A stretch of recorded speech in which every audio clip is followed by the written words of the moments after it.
Good morning, everyone, and welcome to this second meeting on the history of psychology. We had already seen last time that psychology becomes independent, so it detaches itself from philosophy becoming a real science, thanks to Wundt, who in 1879 opened his laboratory in Leipzig, the first laboratory of experimental psychology. But although scientific psychology, which precisely developed in the last arc of the 19th century thanks to Wundt in Leipzig and then in Germany, it soon landed in all parts of the world. Above all, it arrived in the United States of America, thanks to a student of Wundt's, thanks to Titchener, who exported to America the method invented by the master, Wundt's experimental method, and founded a school of experimental psychology called the School of Structuralism.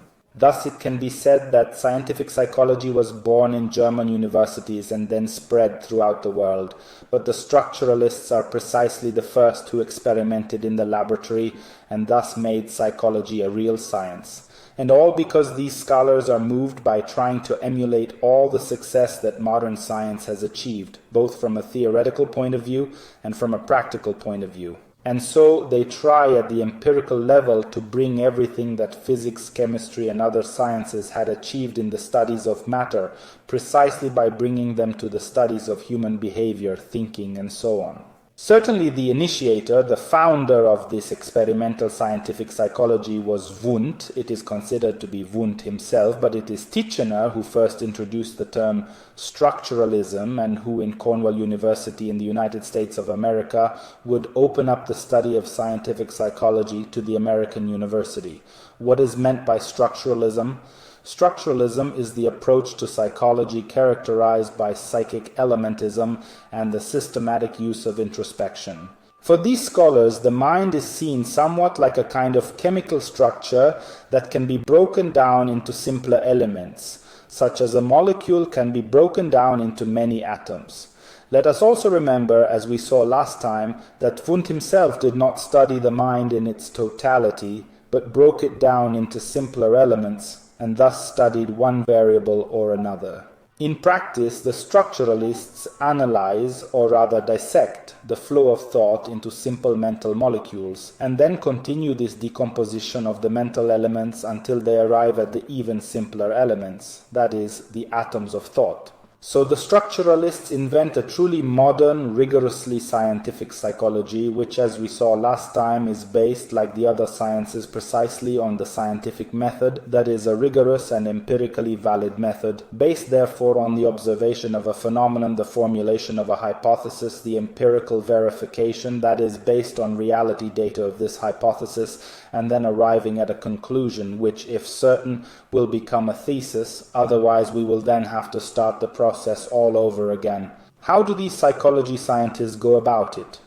Meanwhile, they always operate within their laboratories, use specific and very detailed protocols, and always try to verify, rationally and numerically, all the components they study.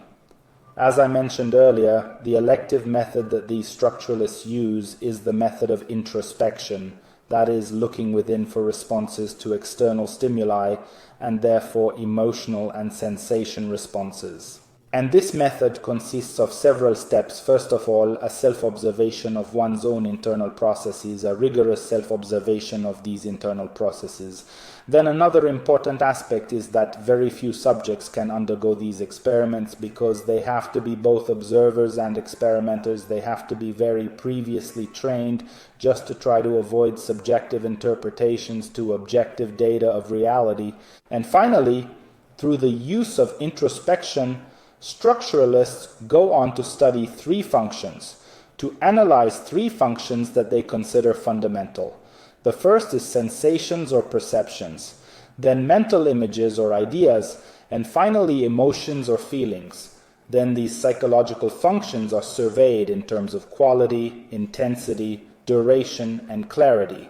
It goes without saying then that, like any innovative current of thought, it carries with it a great deal of criticism, but also strengths, which, however, are also recognized by later currents.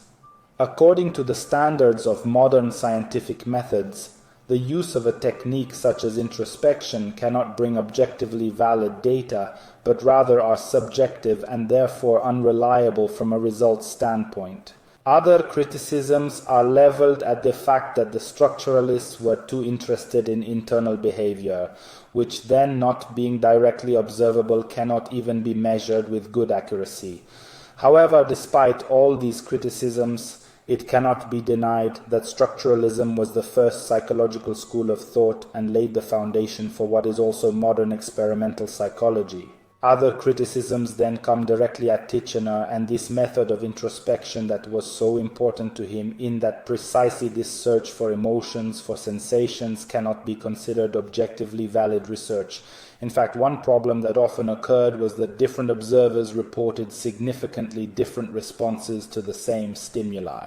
Then it was also noted that more experienced observers sometimes could not give truly consistent responses, and that this methodology could not be used with either children or animals, and then that introspection has great limitations, especially in the study of very complex topics such as personality, learning, mental disorders, and development.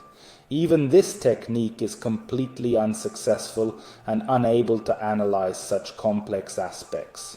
Well, with this discussion of structuralism, elementism, and the method brought forth by Titchener, namely that of introspection, my video for today is over. I will refer you to the next one, where we will address the discourse on functionalism. Greetings to all, and thank you for your attention.